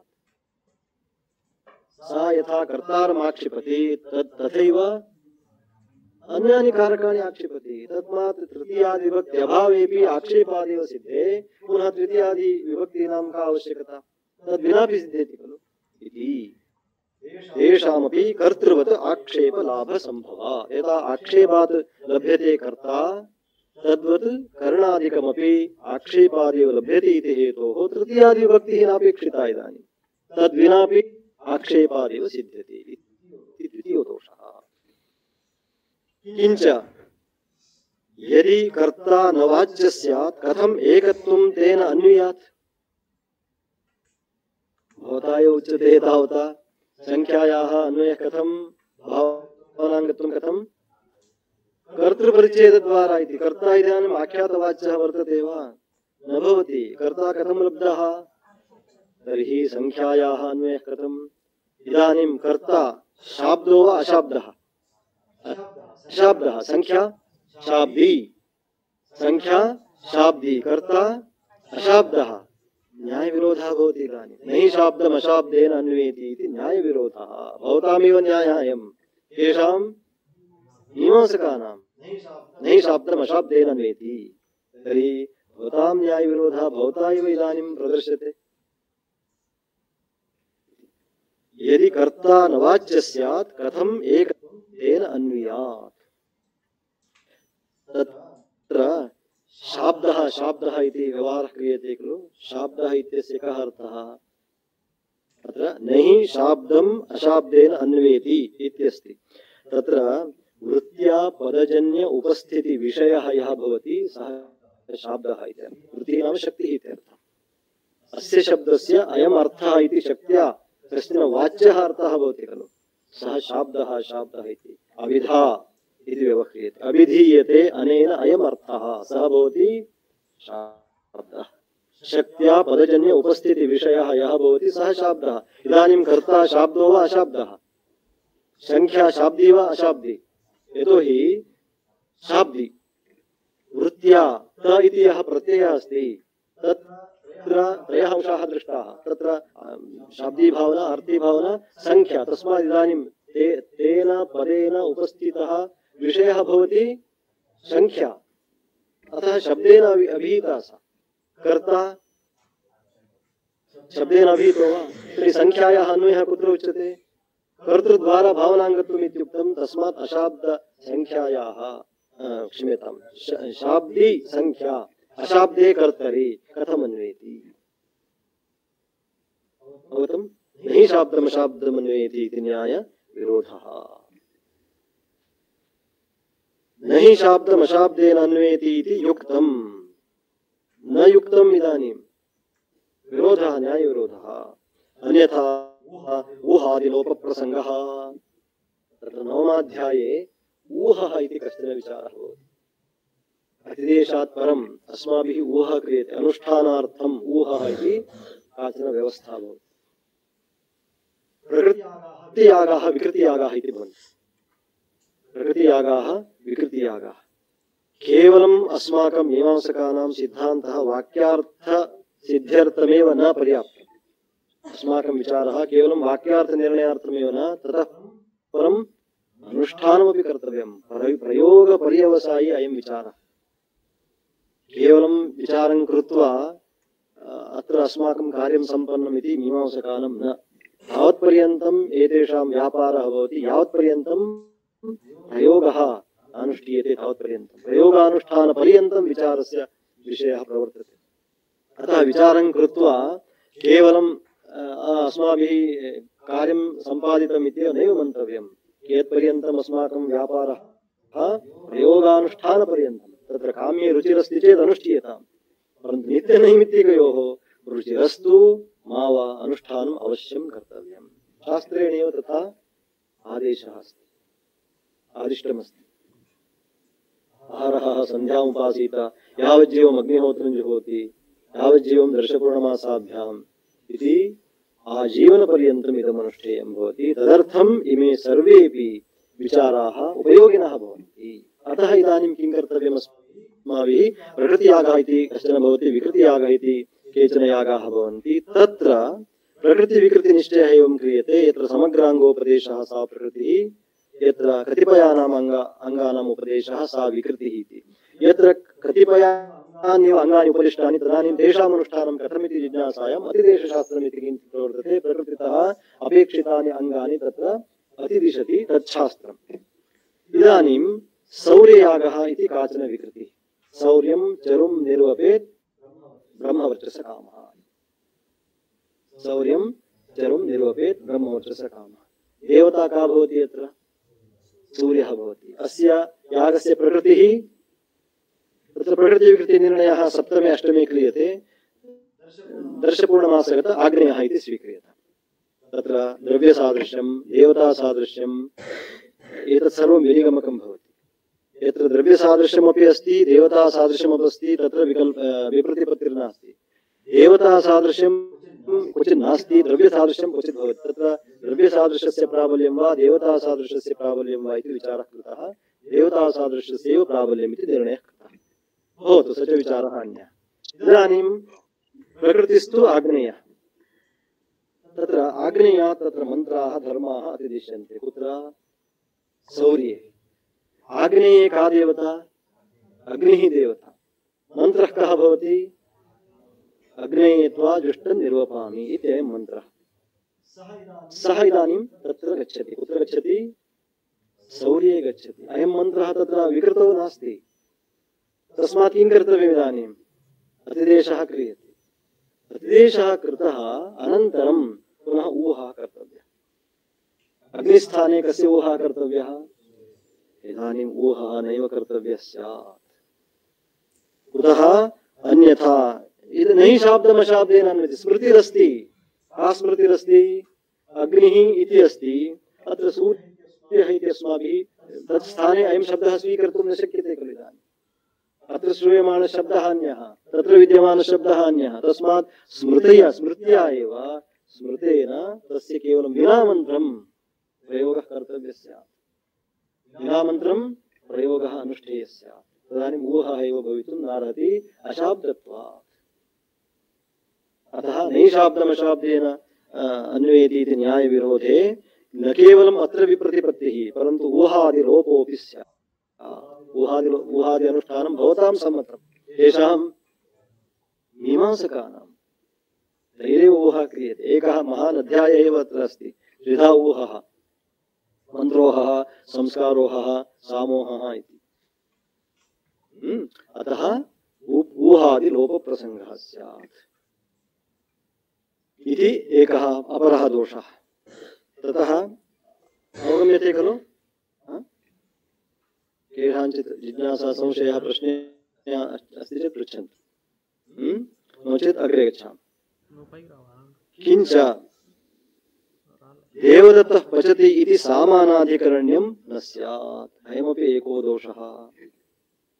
देवदत्तः पचति किं नाम सामानाधिकरण्यम्? अधिकरणं द्वयोः समानम्।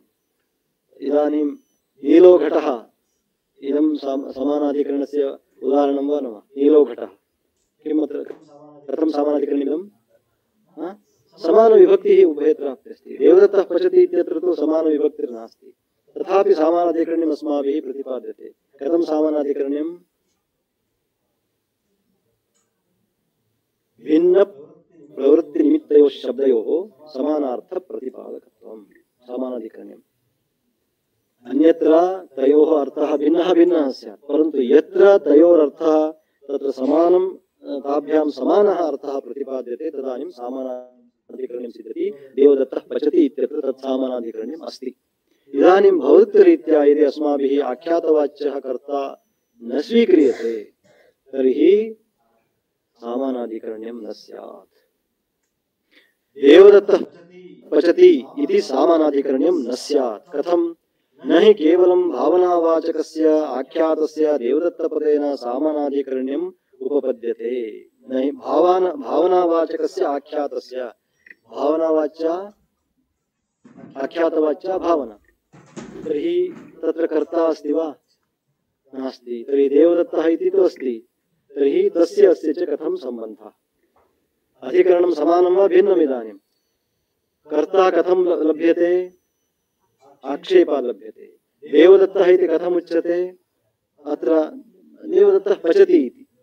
पचति इत्यत्र पचति इति कर्तृवाचकम् इति यदि पदं स्यात् तदानीं देवदत्तः पचति इत्यत्र कर्तृदेवदत्तयोः सामानाधिकरण्यं भवति। देवदत्तः पचति इति प्रयोगः साधीयान् भवति। इदानीं तन्नास्ति। अतः सामानाधिकरण्यं न स्यात्। न हि केवलं भावनावाचकस्य आख्यातस्य इत्युक्ते केवलं आख्यातवाचकं भवति भावनावाचकं भवति आख्यातं किं न बोधयति? कर्तारं न बोधयति। तस्य देवदत्तपदेन सामानाधिकरण्यं न हि उपपद्यते। कुतः? देवदत्तः इति देवदत्तः उपस्थितो भवति। पचति इति तु भावना उपस्थिता भवति। तस्मात् देवदत्तः पचति इति सामानाधिकरण्यं न स्यात्। यदि आख्यातवाच्यः कर्ता स्यात् देवदत्त कर्तृक व्यापारः इति वक्तुं शक्यते। एवं भवति। एकार्थनिष्ठत्व अभावात् सामानाधिकरणं कुतो न भवति? एकार्थनिष्ठत्वं नास्ति। इदानीं भिन्नार्थनिष्ठत्वम् आख्यातवाच्यः कर्ता भवति, देवदत्त इति पदेन देवदत्तः उपस्थितो भवति। द्वयोः अधिकरणं समानं वा भिन्नं जातम्? इदानीं भिन्नं, तस्मात् अधिकरणं समानं वा भिन्नं, तस्मात् सामानाधिकरण्यं न सिद्ध्यति इति अयमपि एको दोषः। कर्तृवाचकत्वे तु उपपद्यत एव। कर्तृवाचकत्वे आख्यातवाच्यः कर्ता इति यदि पक्षः स्वीक्रियते देवदत्तः पचति इति सामानाधिकरण्यं सिद्ध्यति। तत्र लः कर्तरि इति व्याकरणस्मृतिविरोधस्तु कर्तुः अनविधेयत्वे स्पष्टः एव। लकर्मणि च भावे च आकर्मकेभ्यः इति सूत्रमस्ति, तत्र कर्तरि इति पदम् अनुवर्तते। तदानीं यदा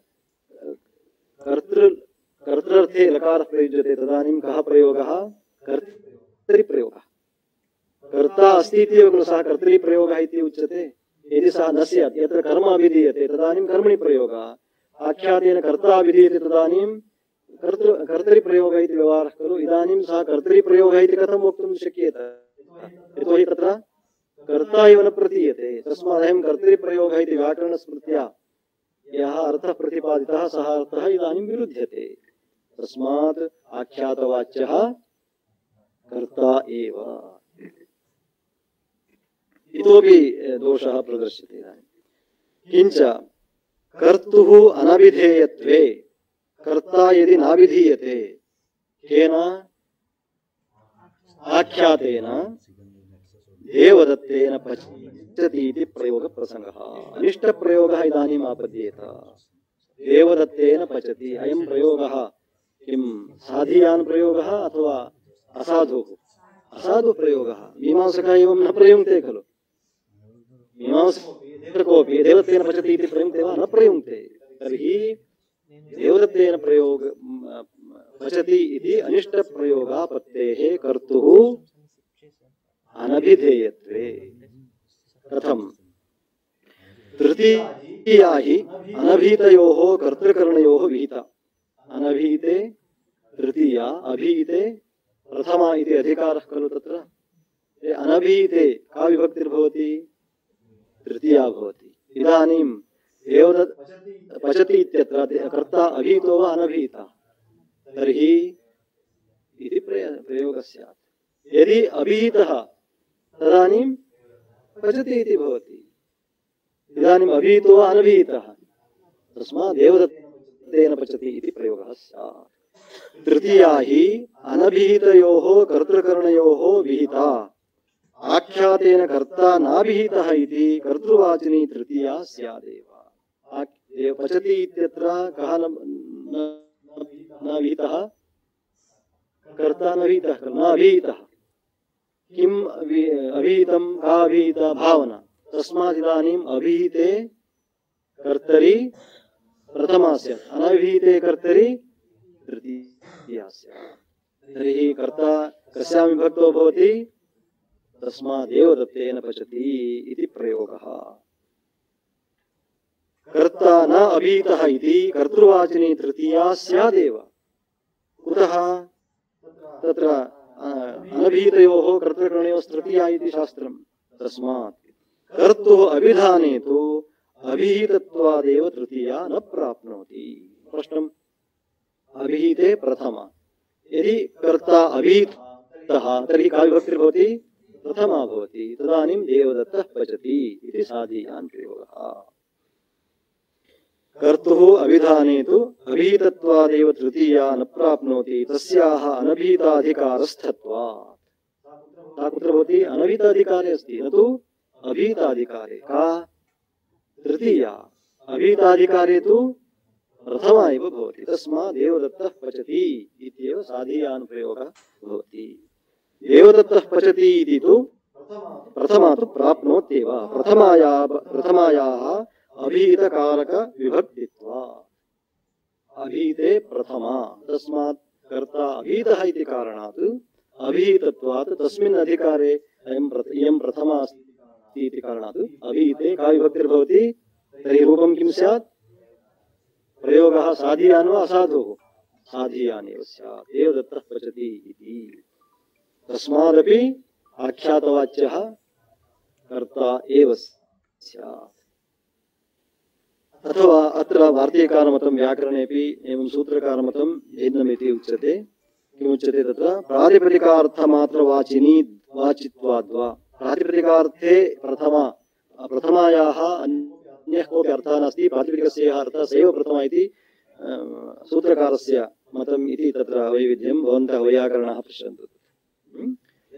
किमपि वा भवतु, प्रथमा तु अभीताधिकारे एव अस्ति उभयतापि। न च तदा प्रातिपदिकेनैव अर्थस्य उक्तत्वात् प्रथमा वैर्थ्यं। तर्हि प्रातिपदिकेनैव सूत्रकारमतम् आश्रित्य प्रातिपदिकस्य एव अर्थः प्रथमया यदि उच्यते तर्हि प्रथमायाः किं वैलक्षण्यं? किमर्थं प्रथमायाः प्रयोजनं? वार्तिककारमते तु प्रथमातः अन्यः अर्थः अस्ति, तस्मात् प्रथमायाः सार्थक्यमस्ति। सूत्रकारमते प्रातिपदिकस्यैव अर्थः प्रथमया यदि वर्ण्यते तर्हि प्रथमायाः किं सार्थक्यं, किं वैलक्षण्यं? यतोहि प्रातिपदिकार्थे एव प्रथमया उच्यते, तर्हि अन्यः कश्चन नूतनः अर्थस्तु न उच्यते। तर्हि अस्य प्रयोजनं किम् इति चेत्, अस्ति प्रयोजनं किं? तत् प्रयोजनं प्रयोगसाधुत्वनिर्णयार्थं। न केवलं प्रकृतिः प्रयोक्तव्या, नापि प्रत्ययः अपदं न प्रयुञ्जीते इति नियमाय। इति नियमसंरक्षणार्थं तत्र प्रथमा अपेक्षते एव। यद्यपि अर्थः प्रातिपदिकस्यैव भवति तथापि प्रथमा अनिवार्या। कुतः? प्रयोगसाधुत्वसम्पादनार्थम्। लिङ्गसङ्ख्या प्रतिपत्त्यर्थं तस्याः आवश्यकत्वात्। प्रातिपदिके लिङ्गं संख्या इति तु केन अवगम्यते? प्रातिपदिकेन वा प्रत्ययेन वा? लिङ्गसङ्ख्यादिकं प्रत्ययार्थो वा प्रातिपदिकार्थः? द्योतकः कः भवति? तदर्थं प्रत्ययः अपेक्षितः खलु। इदानीं शिशुना इत्यस्ति, किमस्ति? गुरुणा। अथवा किञ्चित् इदानीं किं भवति? गुरुणा इति पदमपि अस्ति। इयं मम गुरुः इति व्यवहारः अस्ति वा न? अस्ति। इयं मम गुरुः इति अस्ति, अयं मम गुरुः इति प्रसिद्धः। इयं मम गुरुः इति व्यवहारः नास्ति वा? भवतु, गुरुशब्देन सह व्यवहारः क्रियते चेत् अस्ति। तदानीं गुरुणा इति भवति वा? गुरुव्या इति स्यात् तदानीं। गुरुवी शब्दः तदानीं।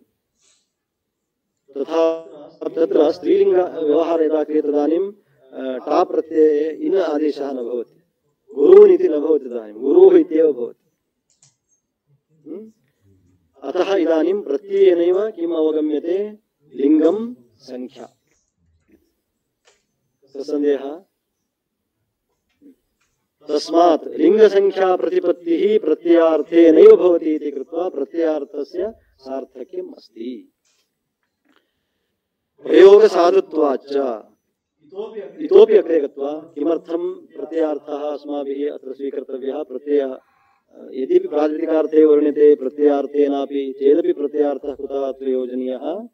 प्रयोगसाधुत्वाच्च। प्रयोगसाधुत्वसिद्ध्यर्थम् अवश्यम् अस्माभिः अर्थः प्रत्ययार्थः अत्र स्वीकर्तव्यः।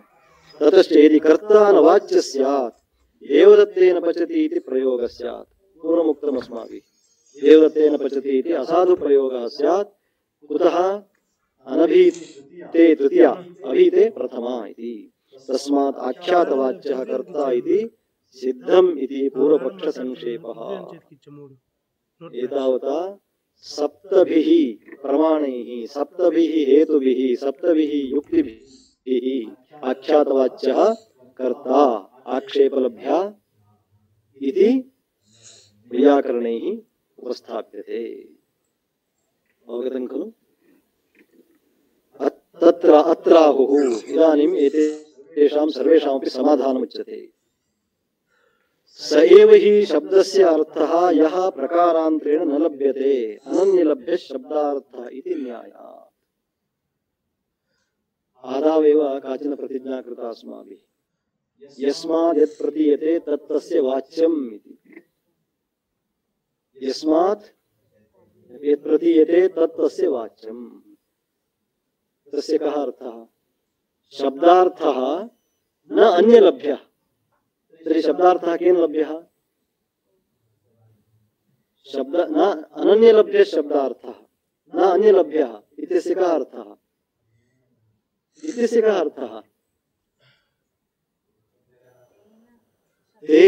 तेनैव सह लभ्यः इत्यर्थः।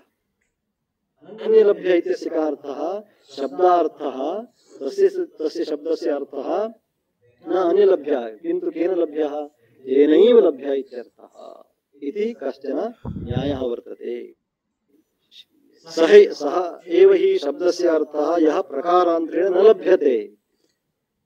अन्ये प्रकाराः तमर्थं प्रापयितुं न समर्थाः न शक्नुवन्ति। कुतः? अनन्यलभ्यः शब्दार्थः इति न्यायात्। अतएव न गंगापदस्य तीरमर्थः लक्षणैव प्रतिपत्ति संभवात्। अतएव च न वाक्यार्थे शक्तिः। वाक्यार्थे शक्तिवादिनः के? व्याकरणः स्फोटमङ्गीकुर्वन्ति खलु। तस्मात् पदार्थः पदार्थे शक्तिः वाक्यार्थे शक्तिः इति ते वदन्ति। परन्तु गंगापदस्य तीरम् अर्थो वा अयं लक्ष्यो वा? लक्ष्यः। यदि गंगायां घोषः इति उच्येत तर्हि घोषशब्दस्य कः वाच्यः अर्थः भवति? तीरं भवति वा? न गंगायां घोषः इति वाच्यार्थः स्वीक्रियते। घोषः कुत्र? इदानीं घोषः कुत्र स्वीक्रियते अस्माभिः? प्रवाहे एव स्यात्। परन्तु तस्य अर्थः इदानीं कः? अयं लक्षितः अर्थः। लक्षण एव प्रतिपत्ति संभवात्। अतः लक्षणया अयम् अर्थः सिद्ध्यति इति कारणात् तीरं न गंगा वाच्यः अर्थः तीरं न।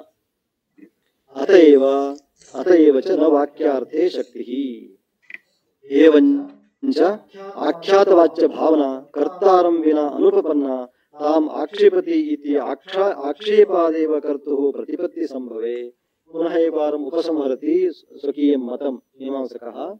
आख्यातवाच्या भावना आक्षेपलभ्यः कर्ता इति आक्षेपलभ्यत्वं कर्तुः अस्ति इति यः पक्षः अस्ति तादृश प्रतिपत्ति संभवे। कस्य? कर्तुः प्रतिपत्ति संभवे। किमिति तद्वाचकत्वम् आख्यातस्य कल्पनीयम्। तद्वाचकत्व नाम कर्तृवाचकत्वम् आख्यातस्य किमर्थं कल्पनीयम्? सः आक्षेपलभ्यः। इदानीं भवता ये याः युक्तयः प्रदर्शिताः ताः सर्वाः युक्तयः मया इदानीं प्रत्याख्यायन्ते निराक्रियन्ते। परन्तु आदौ मम सिद्धान्तः मया उच्यते आक्षेपादेव तस्मिन् संभवे। तस्मिन् नाम कर्तरि लब्धे लभ्यमाने कर्तरि पुनः वाच्यः आख्यातवाच्यः इति किमर्थम् उच्यते? अस्तु। न च विनिगमनाविरहः। विनिगमनाविरहः ज्ञायते खलु? किं नाम? इदानीं नास्ति खलु। अहं किं वदामि? आख्यातवाच्या भावना आक्षेपलभ्यः कर्ता इति वदामि। भवान् किं वदति? कर्ता। किं प्रमाणं? विनिगमकं किम्? विनिगमकं नास्ति इति नैव मन्तव्यम्। अस्ति। केषां मते? मीमांसकानां मते। इदानीं सिद्धान्तः एतावत्पर्यन्तं तेन युक्तयः प्रदर्शिताः। स्वकीय सिद्धान्तोपस्थापनार्थं युक्तयः प्रदर्शिताः। इदानीं तां युक्तिं खण्डयति। आदौ स्वसिद्धान्तः स्थापितः मीमांसकेन। आख्यातवाच्यः कर्ता क्षम्यताम् आख्यातवाच्या भावना आक्षेपलभ्यः कर्ता इति। सः किं वदति? आख्यातवाच्यः कर्ता आक्षेपलभ्यः भावना। तर्हि विनिगमकं किम् इति स्थितौ अयं वदति अत्र विनिगमकं नास्ति इति नैव मन्तव्यम्। विनिगमकम् अस्ति। किं तत्? कृतिमान् हि कर्ता। एवञ्च कृतेरेव भावनापरपर्यायाः आकृत्यधिकरणन्यायेन आख्यातवाच्यत्व संभवे न तद्वतः कर्तुः कर्तृवाच्यत्वं कल्पनीयं, कर्तृवाच्यत्वं न कल्पनीयम्। आकृत्यधिकरणन्यायः इति महान् कश्चन मीमांसकानां सिद्धान्तः। इदानीं तत्र जातौ शक्तिः, व्यक्तौ शक्तिः, विशिष्टे शक्तिः इति वैयाकरणाः, नैयायिकाः, मीमांसकाः बहु विवदन्ते तत्र। अस्माकं मीमांसाशास्त्रानुसारेण जातिमेव आकृतिं प्राहुः व्यक्तिराक्रियते यया इति न्यायेन शक्तिः कुत्र भवति? जातावेव शक्तिर्भवति, लाघवात् इति तत्र उच्यते। तेषां सिद्धान्तानुसारेण ते स्वमतं स्थापयन्ति। वयं तु अस्माकं सिद्धान्तमाश्रित्य अस्माकं मतं स्थापयामः। कुतः?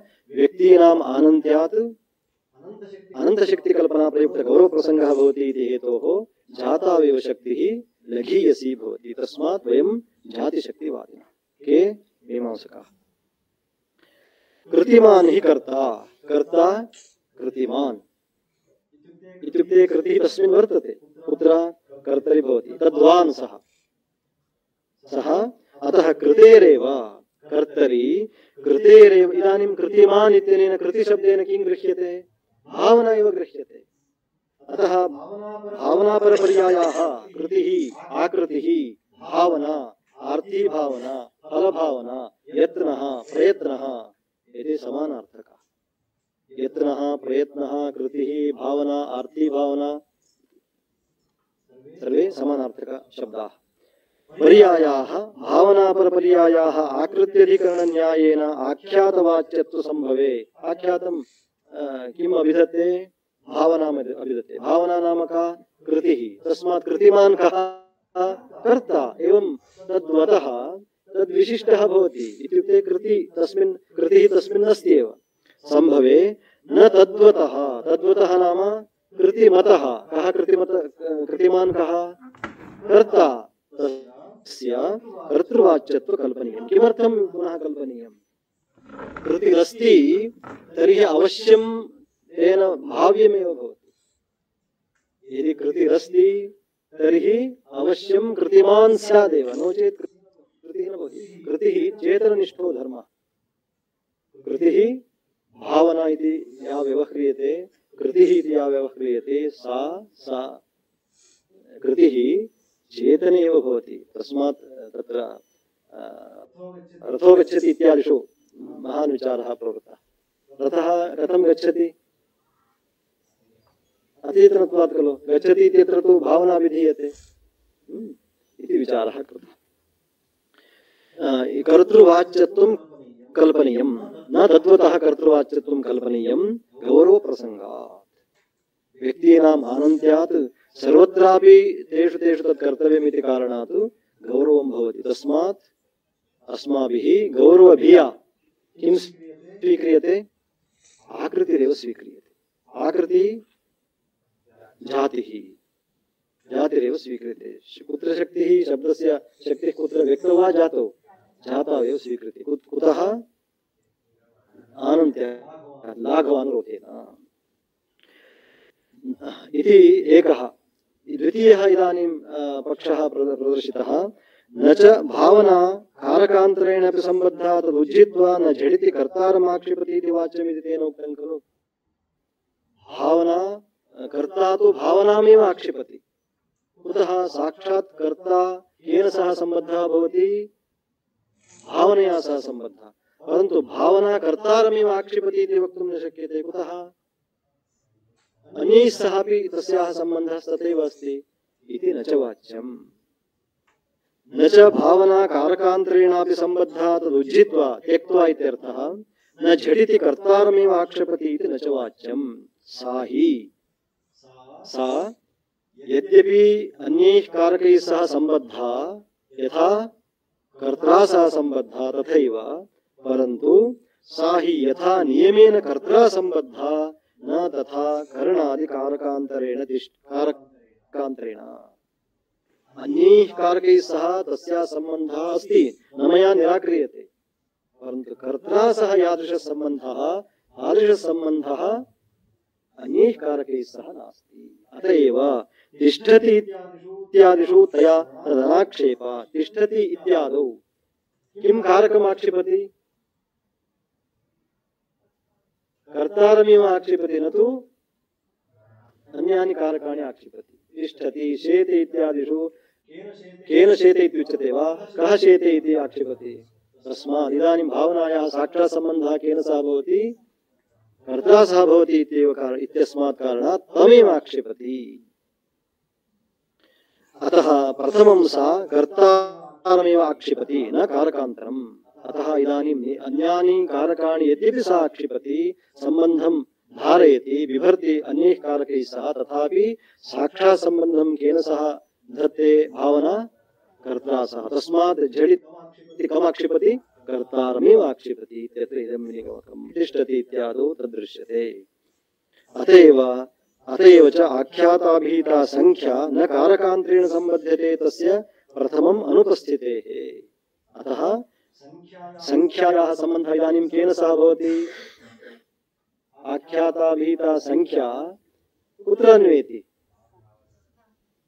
कर्तरि अन्वेति न तु अन्येषु कारकेषु कुतः प्रथमं कस्य उपस्थितिर्भवति कर्तुः उपस्थितिर्भवति तस्मात् इदानीं सम्बन्धः कस्य साक्षात् सिद्धः कर्तुः सम्बन्धः सिद्धः न तु अन्येषां कारकाणाम् अतएव तृतीयादिविभक्तीनां करणादिवाचित्वम् अतएव इदानीं तत्र करणादिवाचित्वम् आक्षेपान्नेव लभ्यते करणादिकम् अपि आक्षेपात् लभ्येत तृतीयानापेक्षते इति उक्तं खलु अतः कर्तारमेव इदानीं गच्छति इति कृत्वा अन्यानि कारकाणि अपेक्षन्ते तस्मात् अन्यानि कारकाणि तत्तद्बोधयितुं सा विभक्तिः तत्र अपेक्षिता एव भवति भावनायाः तैः सह नियतसम्बन्धाभावेन भावनया सह तेषां सम्बन्धः न नियतः तया तेषां नियमेन अनाक्षेपात् कर्तुः आक्षेपः नियमेन भवति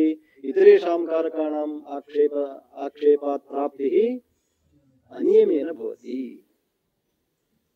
आख्यातश्रवणात् प्रागपि तृतीयादिविभक्तिश्रवणे करणादिप्रतीतेः जायमानत्वाच्च तस्मात् आख्यातश्रवणात् प्रागपि यदा आख्यातप्रत्ययः न श्रूयते ततः प्रागपि तृतीयादिविभक्तिश्रवणे करणादिप्रतीतेः जायमानत्वात् तस्मात् करणादिप्रतीतिः जायते कुतः नियमेन तस्याः सम्बन्धः तैः सह नास्ति इति कारणात् यदि नियमेन तस्याः सम्बन्धः तैः सह स्यात् तर्हि ततः पश्चादेव तेषाम् उपस्थितिः स्यात् अत्र तु तथा नास्ति परन्तु कर्तुः उपस्थितिः नियमेन भवत्येव कुतः कृतिमान् हि कर्ता तद्वान् सः कः कर्ता न च शाब्दी संख्या कथम अशाब्देन कर्ता अन्वेति इति वाच्यम् अग्रे अपराह्णे सायंकाले एतावत्पर्यन्तं समापनीयमिति चिन्तितमासीत् किञ्चित् कृपालेशमात्रेण पुरुषार्थचतुष्टयं प्राप्यते तमहं वन्दे गोविन्दं भक्तवत्सलम् नहि शाब्दमशाब्देन अन्वेति इति न्यायविरोधः प्रदर्शितः तस्य इदानीं समाधानम् अग्रे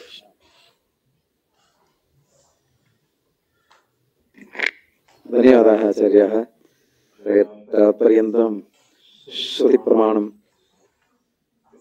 विभक्तिरूपायाः श्रुतेः कथं कथं भवति तृतीया विभक्तिः तृतीया विभक्तिः सप्तम्यन्तम् एवं सर्वापि विभक्तयः सोदाहरणं विहितम् अनन्तरम् अरुणाशब्दस्य आरुण्यस्य कथं क्रयान्वयः इत्यपि विहितम् अन्ते च कर्ता आक्षेपलभ्यः अथवा आख्यातवादः इति विचारः अद्भुतरूपेण प्रदर्शितः एतैः पुनः सिद्धान्तोऽपि सायङ्काले आचार्याः वक्ष्यन्त्येव अवश्यं सर्वे आगच्छन्तु अधुना धन्यवादाः समर्प्यन्ते एवं छायापानमपि आगतं तदा अन्ते स्वीकृत्य गच्छन्तु धन्यवादाः